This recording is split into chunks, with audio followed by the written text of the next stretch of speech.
into the room. But with that, I'd like to introduce Charlotte Veillet from the John Lewis Partnership and Stephen Shine. As a quick overview again, Stephen and we met approximately 6 years ago when Stephen took shared parental leave. And so he'll be talking about those experiences from the point of view of actually applying for it. And we're very fortunate to have Stephen because he has 6 years of experience in that role that was somewhat shaped and modified and defined by that early experience of shared parental leave. We'll hear more from Stephen in a moment. And then Charlotte will be speaking from her capacity at the John Lewis Partnership as a key instigator of the development of the policy around equal parenting leave. So with that, Stephen, hello. Hi. And could you just sort of give us an overview of taking shared parental leave and what the discussions you and your partner were having around parental leave, and just take us through some of those early conversations, if you would. Yeah, sure. Thanks for inviting me to be part of the conversation. It's always a pleasure. So yeah, as background, I've got one 6-year-old daughter. So she was born in 2017, a couple of years after the shared parental leave policy had gone live. And I think for me and my partner, we'd always had that assumption that we wanted to try and make it as balanced as possible. And we'd had explicit conversations about how we'd be able to do that in reality. So our starting point was, how can we both spend time with our child when they were born? We played around with a few different ideas, tried to have to think about how we could both make it work to support our daughter, but also to get that time together in that first year. And we settled on, I was going to have the first 4 weeks off with 2 weeks of paternity leave and 2 weeks taken from the shared parental leave pot. And then my partner was going to be off work until around 8 months. And then I would have the last 3 months, so from about 8 to 11, off with my daughter, as we wanted to do breastfeeding, and that first 6 months was kind of key to establish that. So for me and my partner, it felt like a very natural process to make that decision and to do it from a practical point of view. In terms of with my employer, the paperwork was a nightmare. I remember doing 3 or 4 different versions of it, and they clearly hadn't had that many people apply yet. So they were very much figuring it out as we went along. But once we'd figured out what we were entitled to and we'd pinned the dates down, it was no problem. And just picking up on that sort of bureaucracy, but thinking about maybe the more emotional side of all of this from the perspective of your employer and the discussions that you were having, how did that go? Was it sort of frictionless, or was it quite a sticky conversation to have?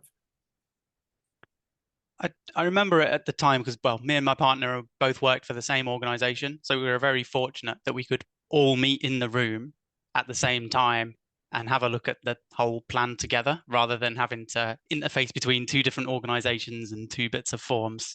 So I think that made things a bit smoother. I didn't feel any stigma or like pressure around what I was asking for. I guess from my employer's point of view at the time, it didn't really have any financial impact. We were both entitled to the same amount of pay, however we chopped up the leave between ourselves, really. And in terms of responsibilities at work, yeah, me and my partner did very similar jobs. So there wasn't any concern about how that was going to work. Well, thank you for sharing those, because those details are, I would imagine, not the norm in terms of having similar job functions, working for the same employer, presumably fairly similar incomes. So I think that's very key to key in on. Stephen, we'll come back to you in a moment, but Charlotte, could you first give us a little bit of an overview of the work that you do at JLP, John Lewis Partnership, and then reflect a little bit on what Stephen was talking about from the perspective of the family and how that relates to some of the processes and procedures at John Lewis Partnership. Yeah, sure. So again, thanks for inviting me to come and chat to everyone today. So my role at the partnership is as policy and benefits manager. And sort of essentially what that means is I have responsibility for, our employment proposition, what it means to be a partner, and, some of the reasons why you would want to work for us. So, I think it's important to kind of reflect on my own experiences. Similar to Stephen, I also had a baby in 2018. And at that particular point in time, myself and my partner decided to take up shared parental leave. So I came back to work after 9 months, and my husband also took a period of leave, 3 months or so at the end of that to look after our daughter. At the time, being perfectly honest, that was based on our financial circumstances at that time, and it made more sense for us, for me to return to work at that point. But I think, what it did give me was a really great insight into some of the benefits for our family of having my husband so involved in that sort of caring responsibility for our daughter. Both of them got an awful lot out of that experience. And I think it's really kind of shaped their relationship going forward from that, and given my husband sort of a level of confidence in childcare that has carried through, now that we have another child. And, I can definitely see all of the benefits of that sort of relationship developing between them. So when I returned to work, I was kind of looking at, it sort of really struck me that at that time, from a commercial perspective, the John Lewis Partnership was really looking at our customer journey, the people that shop with us. And we really wanted to be kind of the retailer of choice for key life moments in our customers' lives. So, when you get married, you come to us, you do a gift registry with us. When you have a baby, you come to us and choose your nursery furniture, all that kind of thing. And it really struck me how we were creating that kind of journey for our customers, and wanting to sort of play that role in their lives as being there in those key life moments. But it struck me, are we doing the same thing for our partners, the people that work for us? Are we there for them in those key life moments? Are we there kind of propping them up and giving them what they need in those moments? And so that then kind of got me to focus on sort of our parenthood offer and looking at where some of the shortfallings were in that process. And it was a real case of kind of listening to what our partners wanted. So we're really fortunate. We have some amazing kind of ER groups within our business. So we have some amazing, working parents network, gender equality networks that we really lean into to be able to get kind of the voice of our partners coming through. And we really then are able to really listen and make really employee-led change in our policy, which is amazing. And it was really evident that what people were asking for was the opportunity to create kind of more equality in and accessibility of kind of leave that was available for anybody who has become a parent through any means, by any means, however they've chosen to start their family, that we created a leave type that was accessible for all. And it was, at that point, there was a real kind of shortfalling in our existing paternity offer. So that's when I kind of went about looking at an equal parenthood offer, which is what we've ended up creating. So in summary, that is giving access to all partners, regardless of how they've become a parent, access to 14 weeks full pay and then 12 weeks at 50% pay. So that has, that's essentially what our offer has now become. And, we've seen huge engagement with that offer. And we've been kind of recognized externally for that. For it within the retail sector, that's a really kind of market leading proposition. And I believe also that you won a Working Dads Employers Award at last year's WDEA 2023 event. Yeah. So congratulations to Yeah, that. thank you. We've won 2 years running actually in different categories. So we won in 2022 and we won in 2023. And actually, really crucially, you know, the first year we were recognised for the actual policies themselves and the sort of improvements and the, you know, the actual policy. Last year we won for our leadership and culture. So I think that really kind of demonstrates the progression that we've made in terms of embedding that culture, making it the norm, making it accessible. And we've seen that in the numbers coming through of how many people are actually now taking up the policy and using it. And, you know, so we've seen the growth in that space of how it is becoming the norm. So it almost sounds as if the momentum's been built and now the policy and the practice promote themselves. I want to come back to Stephen for a moment, because how was shared parental leave promoted to you, if at all? Yeah, good question. I don't remember my employer particularly promoting shared parental leave to me. I remember proactively finding the policy because we were curious about it and we wanted to make the most of it. So I think if I'd not had that interest for myself, I might not have ever found out about it. And I suppose, to be fair to your employer, just for, you know, just for the sake of being accurate, the policy had only been in place for a couple of years. So in 2015, the shared parental leave policy came into play. So it's reasonable to imagine that many employers were still kind of scrambling around trying to understand all of this. So I just, you know, for the sake of being accurate. And Stephen, just staying with you for a moment, and coming back to the experience of taking shared parental leave. You mentioned that you didn't face any stigma for taking this. Can you tell us a little bit more about that? Who were you referring to when you say you didn't get stigma from them? So I was thinking about in the workplace. Okay. There wasn't anybody in my team or my manager who said, like, no, you can't do that. That's not the done thing, or like, why are you doing it? I think in wider society, there was sometimes quite a different experience.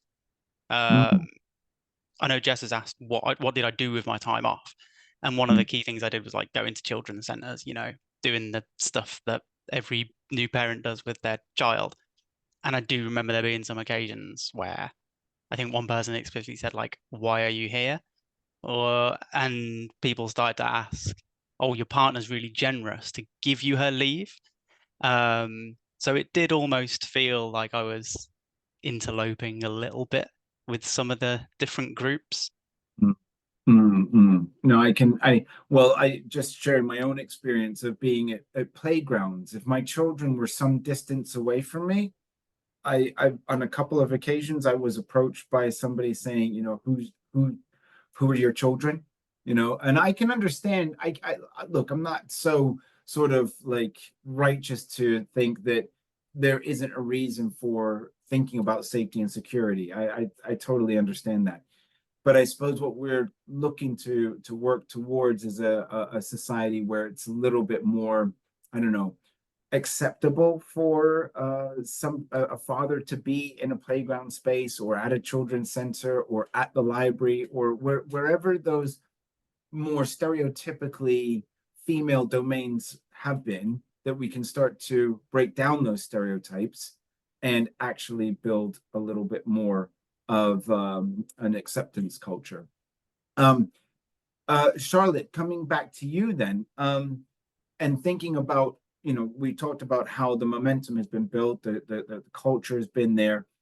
When you instigated the equal parenting leave, how did you promote this, particularly to fathers, and what was the uptake of this by fathers? So we promoted it sort of primarily through our internal channels. initially. And it was kind of launched with a fair amount of fanfare. It was actually launched as part of sort of alongside some other diversity and inclusion initiatives. So it's very much kind of umbrellaed underneath our D&I sort of ambitions. And yeah, so it was kind of promoted through internal channels, but something like this, which I think felt so generous and cause for celebration, kind of it got picked up pretty quickly as a sort of a fairly big story. In terms of kind of how we have seen the engagement kind of grow, sort of what I can tell you is so prior to the policy launch, kind of averagely the average leave duration on the old paternity leave was kind of less than 2 weeks. In the first year, the average length of time taken under the policy was for co-parents, not on the maternity side, but for co-parents was 9 weeks. That's now grown to 17 weeks. So we're seeing a kind of an increase year on year, that partners are sort of embracing it and taking longer periods of leave as that kind of policy matures. That's a significant increase in the amount of parental leave being taken. Yeah. And when one of the partners is on leave, what type of communication do you have with them during that period of leave? And also, do you get to a sense as to what the impact has been for parents taking that, positive or negative? Because there's no such thing as all positive or all negative. There's always silver linings. Yeah, definitely. So I think that's really interesting. So very much that is kind of led by the individual. There is no expectation for them to kind of stay in touch, and if they don't wish to, it's very much kind of an agreement between the partner and their people manager as to what level of contact they wish to continue with whilst they're off on leave. So in the same way that somebody taking up maternity leave would get access to 10 kit days, we replicate that on both sides. So as a male partner, you would also get to take up 10 kit days if you wish, keeping in touch days. And everybody that takes our leave is also then eligible to do a phased return at the end of that leave. So coming back to work for the first month, sort of on 80% hours, but at full pay. So allows you to kind of transition from that period of leave back into full-time work, or subject to any flexible working arrangements that you then want to subsequently put in place. So we kind of manage that journey back off a long period of leave. I think it's really interesting that some of our co-parent population are now having the opportunity to experience those extended time away from work, which traditionally we've only really seen kind of in the space of maternity leave and birth mothers. And actually that creates a really interesting culture change where you've then got kind of men maybe for the first time experiencing what it's like, that isolation if they've chosen not to kind of keep engaged with their workplace, transitioning back, what that feels like coming back to work after a significant period away from work, kind of hoping, creating a sort of a more of an empathetic response to what women have been facing in that space for a long time. I mean, we have loads of testimonials from partners because, we really do like to understand who's taking the leave, what impact it's had on their life. And we have loads of testimonials from people that have said, it does feel like quite a life-changing experience for some of our dads who've been able to take that time away that they, just would never have been able to do so had it not been kind of financially compensated to the point where they felt that they could take that time away from work. And I think that's a really, really key point. And I come back to, I'm reflecting on the Fatherhood Institute's call for extending paternity leave to 6 weeks. But they had a little bit of a quirk to their call because they were suggesting that there should be a daddy month where it is dad on his own. And I think it's really, I'm speaking candidly from my own perspective here, but I think it's really important for dad to feel like oh, you know what, I can do this, you know, and it's going to be okay. And I think that it's important for mom, because you know, you can correct me if I'm wrong on all this, but I do think that there is a bond between mother and infant that is potentially different than the bond between father and infant. And I know from my own experience that um, it was difficult for my partner to separate, and let me just be the father, and just do whatever I did. But I think it was important for her to come back and then say, hey, look, the baby's still alive. It seems to have 10 fingers, 10 toes, 2 arms, seems all's good. And then for that to continue to build, and for me to go through the sort of internal wranglings of being being in that position of a solo parent, because it's not easy. It is certainly not easy. Stephen, when you were on shared parental leave, how much contact did your organization have with you, and what were they sort of contacting you about? Yeah, it was pretty similar to what Charlotte described in that they offered the 10 kit days, and it was down to me to have that agreement with my manager about what level of contact that I wanted. Because of just taking 3 months off towards the end, I didn't want to have too many kit days. I wanted to focus on those 3 months with my daughter. But I did use a couple of kit days just in the couple of weeks before I returned to work, just so I could come back in, remind my colleagues that I'm here and that I'm coming back in a couple of weeks' time, hear what's been going on. Yeah, and just start to familiarize myself with like the workplace again. And then when I returned to work, me and my partner both reduced our hours to 4 days a week so that we could both have a day off with our daughter while she was at nursery on an ongoing basis. And I think that was probably one of the bigger decisions that we made from the shared parental leave that we took, because it was about having that starting point of that shared responsibility is going to be ongoing, not just for the first year of our daughter's life, but until she went to school. We wanted to share the workload that way. So you're now moving into the sort of sort of additional experiences after the initial period of SPL, and I want to come back to that. But I also wanted to pick up on Jess Hobbs' question, where she asks, so what support did you receive for your return to work after your longer period of leave? And with hindsight, what support might you have found more helpful? I think so. The support that I had in place was that at the time my job was output focused. So I got a reduction in my target for the first few weeks back so that I could settle in and get back up to pace, and there wasn't that pressure to hit your 100% from day one. In terms of hours, it was still standard working hours within the flexible agreement that I'd come to with my employer. In terms of what support would have been helpful, and you might be, because you and your partner were working for the same employer at the time, you might be able to reflect on her support package as well. Yeah. From memory, it was very similar. Right. She'd got the benefit of the accrued leave, and they encouraged her to like take that leave to help ease the return to work.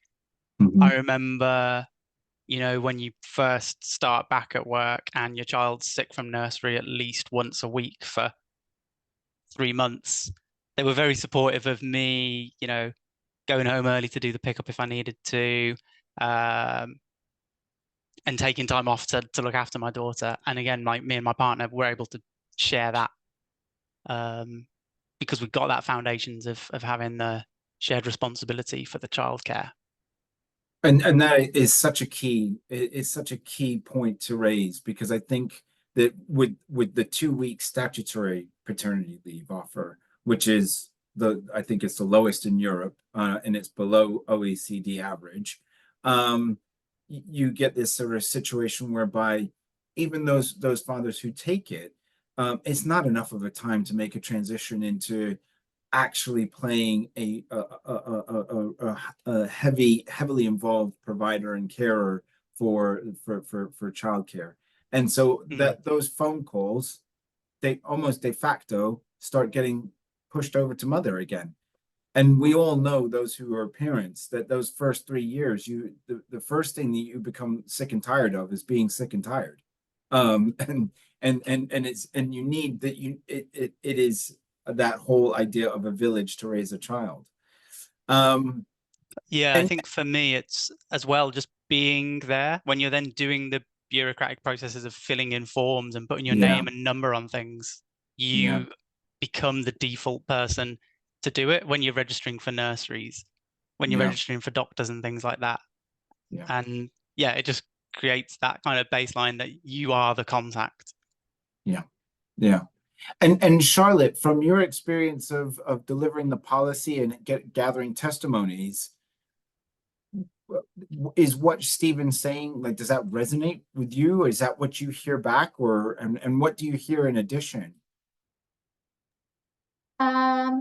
Definitely. I think it's about sharing that kind of domestic load that we hear so much about, that women in particular tend to carry the burden of that, and still feel that pressure. So I think what Stephen's describing there is creating that space for men to step into that a little bit more, and certainly taking that default parent role for however long it is, can often support with that. I think what we hear is that partners feel like it's a really special time in their family life, and they are glad that they have been there to experience it, to they feel privileged that they have almost been able to step away from their work life and fully immerse into their family life for that period. And I think that's kind of what you were saying, Chris, about the amount of time spent. It's an amount of time that allows them to fully immerse into that, rather than just kind of, do you know what I mean? It's a substantial amount of time where they can actually start to take on some additional responsibilities and all that kind of thing. It's hard to, I think it's different for everybody what they take away from it. Sure. But certainly, the kind of things that we hear is that it does make partners feel grateful. It makes them feel kind of a sense of loyalty to us as an employer, that we have given them that time.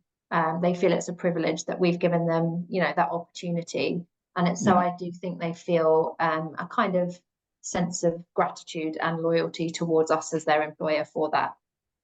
Well, that's a remarkable segue into Owen's question, which is, has John Lewis Partnership done any work on the financial implications of this added value offer and productivity, retention of staff, etc.? So that's more this. Owen's question is kind of a nuts and bolts type. It's not easy to get sort of to quantify return on investment. It's not an easy thing to do.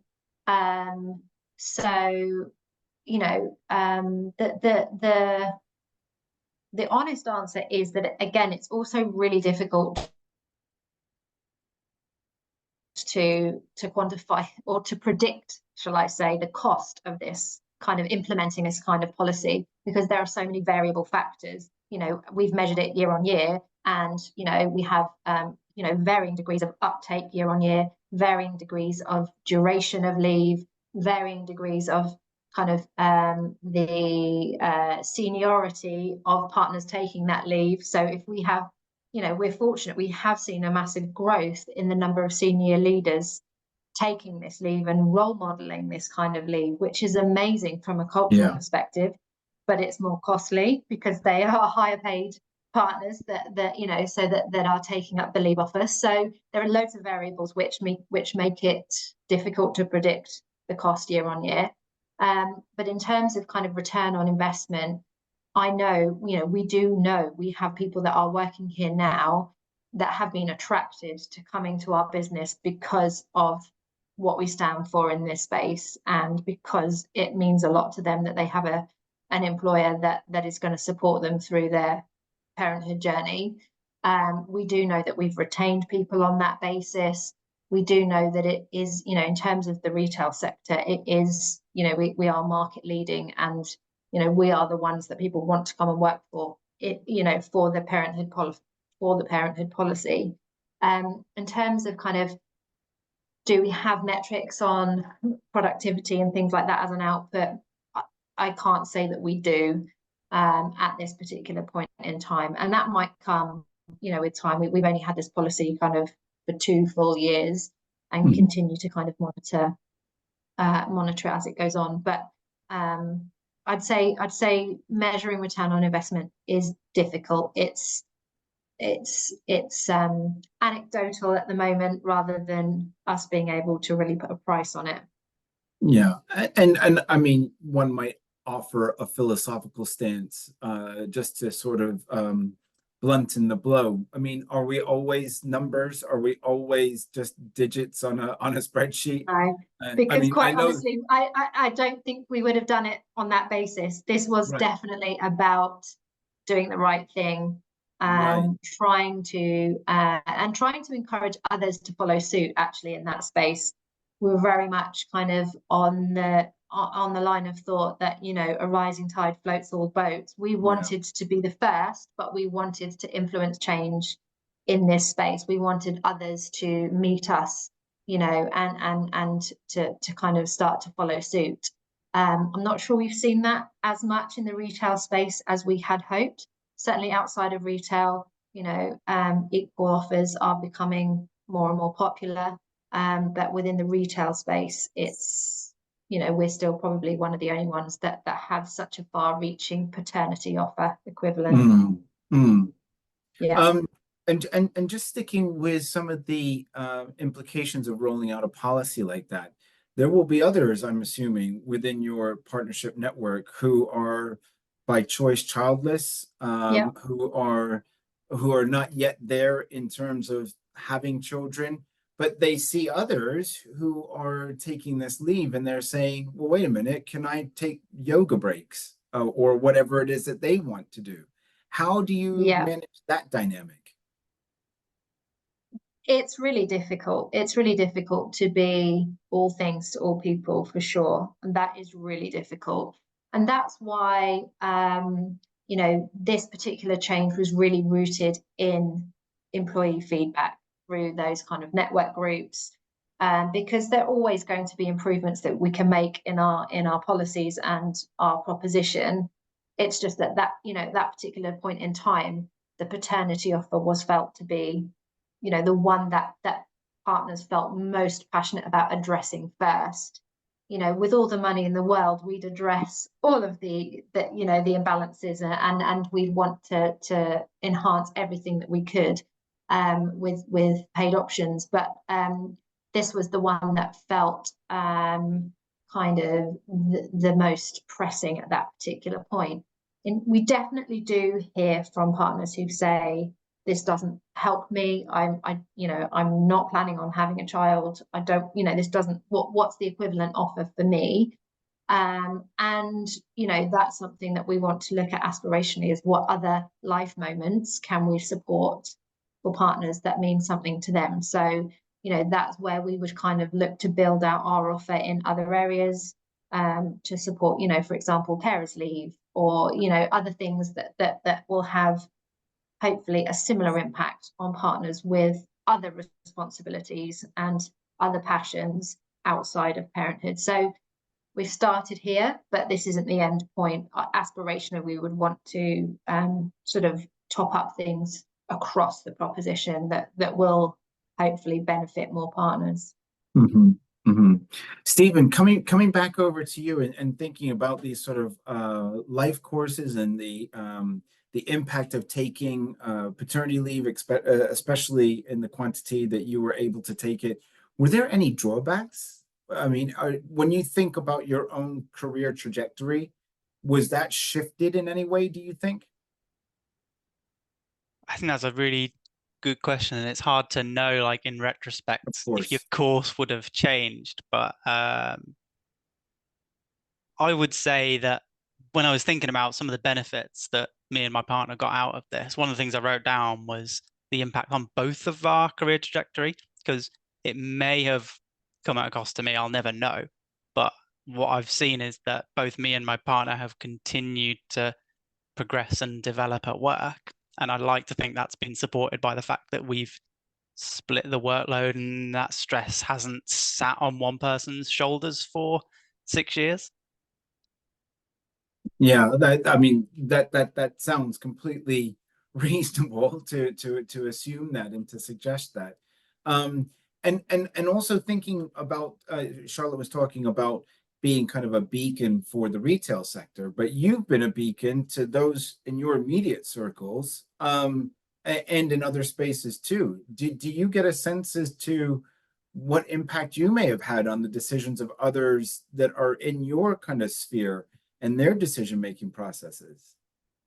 It certainly sparked some people to come and talk to me and ask questions about, like, oh, well, how did you do that? Not only like the bureaucratic process, but like the practical process. About like, oh, how did you look after your daughter when you were still breastfeeding? What did you do? How did you manage that? And how can I make that work for me and my family?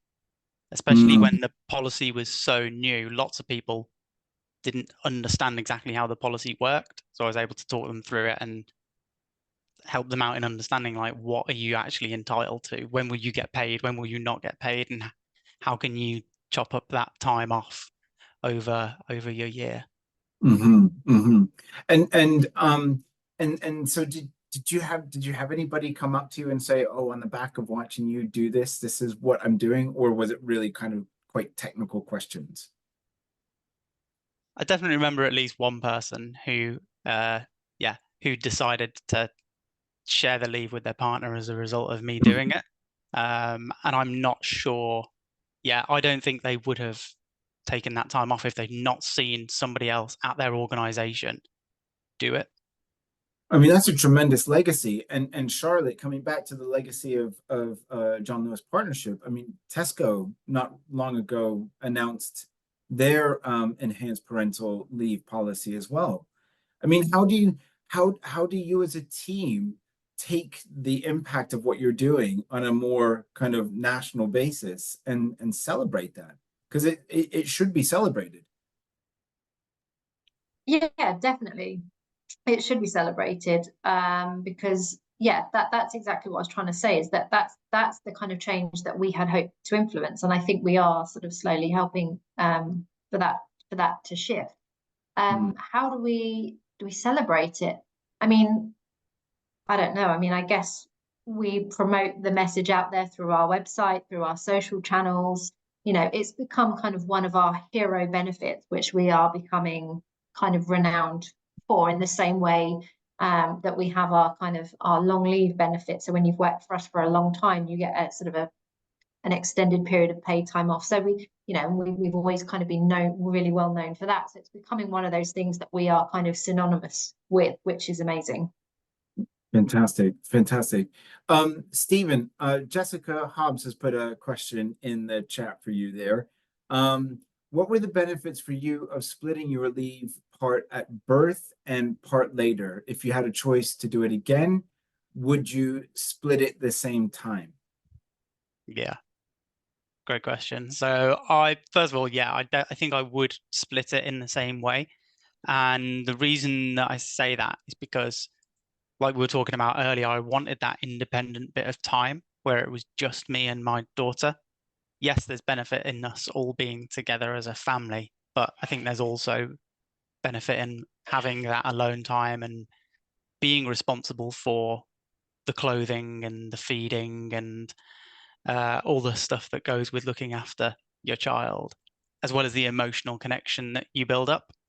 So I think that was the biggest benefit for me, being able to build the bond with my daughter, as well as, like I said, about taking equal responsibility for the domestic duties. Yeah. Charlotte, I noticed you're sort of nodding your head as Stephen was talking there. And when you are working with your partners in terms of how they are thinking about divvying up their equal parenting leave. Do you see any trends as to when dads are taking the leave? Are they taking it in the early days, later on? What are the trends you're seeing? So the reason I'm nodding is because currently our leave is designed to be taken at the point of birth. So it's not actually to sort of it's not to replicate the arrangement that you can have through shared parental leave, statutory shared parental leave. It's designed to be taken sort of at the point of birth of the child. But again, we've heard feedback that would echo kind of what Stephen's just described, that there is, that there is a benefit to being able to split that leave and take some time immediately after, but also potentially in a few months' time.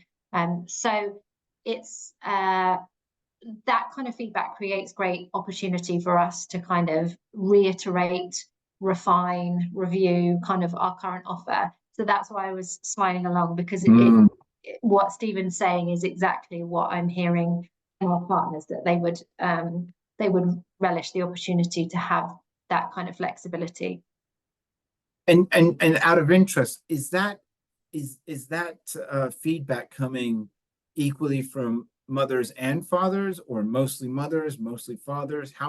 What's your sense of that? Mostly fathers. Yeah, mostly. And do they give you any more qualitative insight into why that is the case? Is it, as Stephen was saying, maybe a little bit older, beyond breastfeeding, and therefore kind of an opportunity for a different form of bonding, I suppose?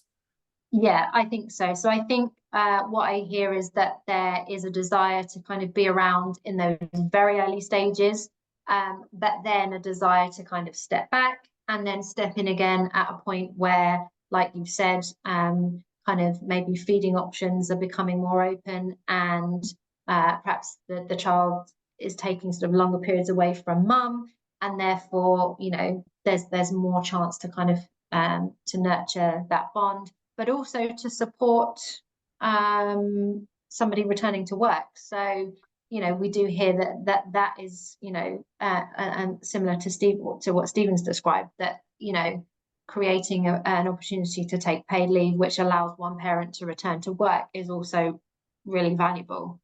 So that's kind of how I'm hearing it from our side.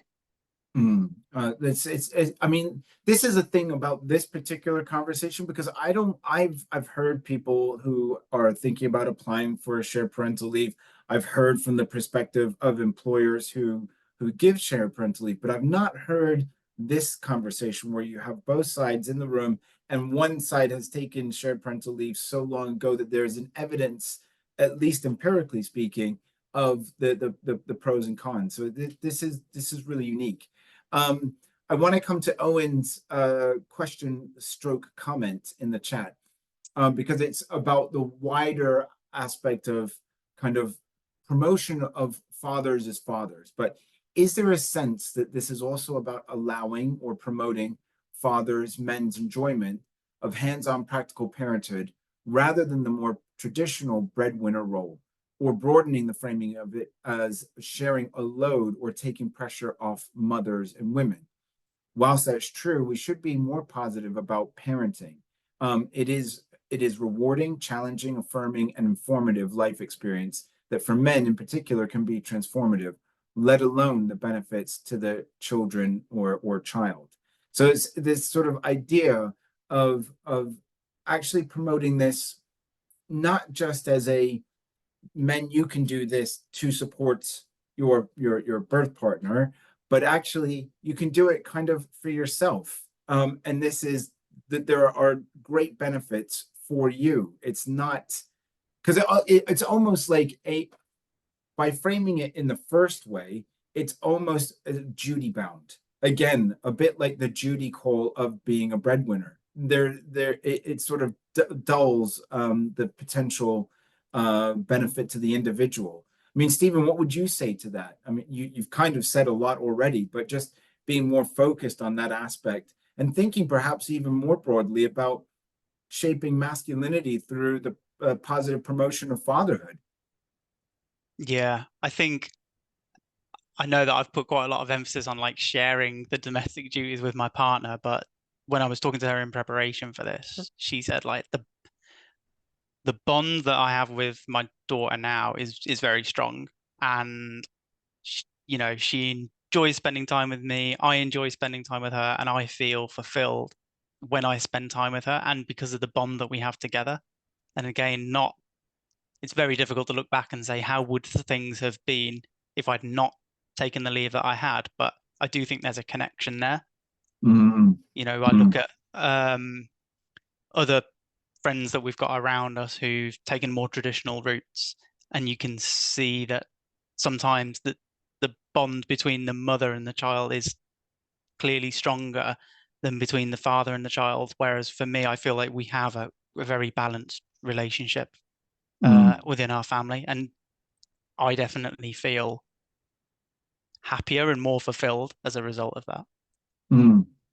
And Charlotte, from your perspective, both personal and professional, Owen's question / statement there about kind of reframing the positives of fatherhood for the benefits of the father primarily. It's difficult to really shape that, but it's this fathers for fathers as well as fathers for mothers and fathers for children. There's a virtuous cycle in all of this stuff. But and that's why our policy is not it's not like shared parental leave where you're taking it in lieu of the mother's leave. It's entirely its own leave type, which is for co-parents, if you see what I mean, for dads. Mm-hmm.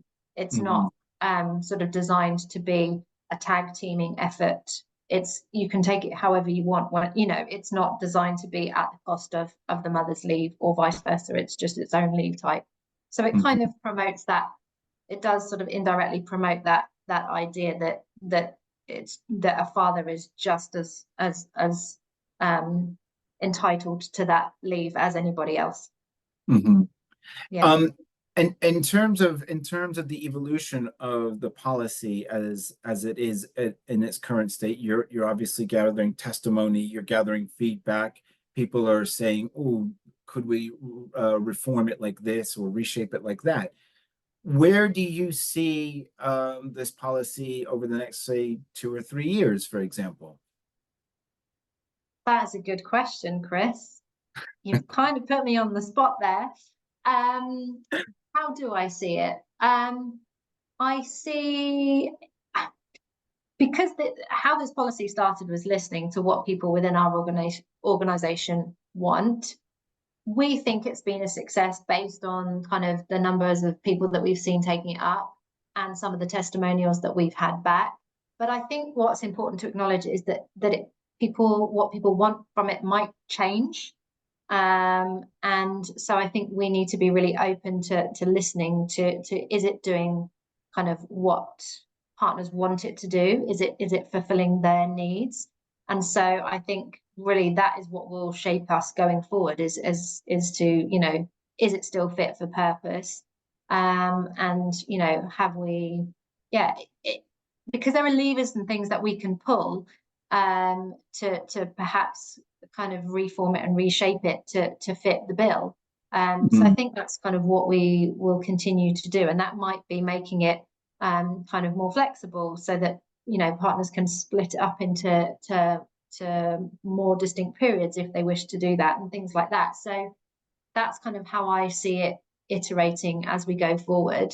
I don't know the specifics of what that will look like. But I think, being open to sort of adapting it and flexing it where we need to is probably key to keep an open mind. Yeah, and again, this is a nice segue to a comment that Owen shared in the chat earlier, in which he talks about that it must be difficult to quantify the benefits and culture that JOP as a business believe that it's worth doing for those benefits. And then he goes on to ask a question about how do we convince others to follow suit without the hard data in the UK, which already exists in other places where they have more advanced and long-lasting policies. And that comes back to this aspect of legacy that JLP is trailblazing and being recognized through the Working Dads Employers Award.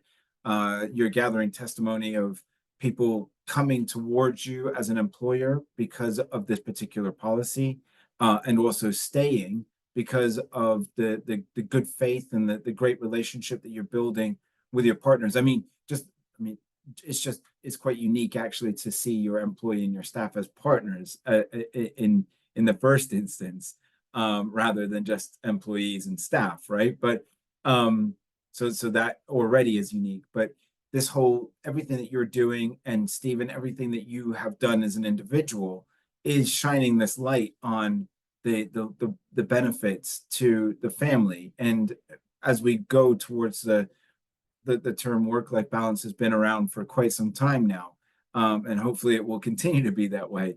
But we do, as a society, need to strengthen families, because this is the foundation, the bedrock of all of society, and local communities.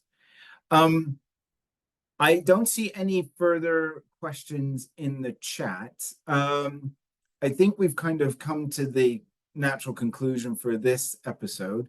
I want to thank you both for obviously your contributions here to this conversation today, but even further on, it's much more the contributions that you're making to families, communities, and societies, that you are actually championing this position of equal parenting, championing the position of fatherhood as equal to motherhood in a caring capacity.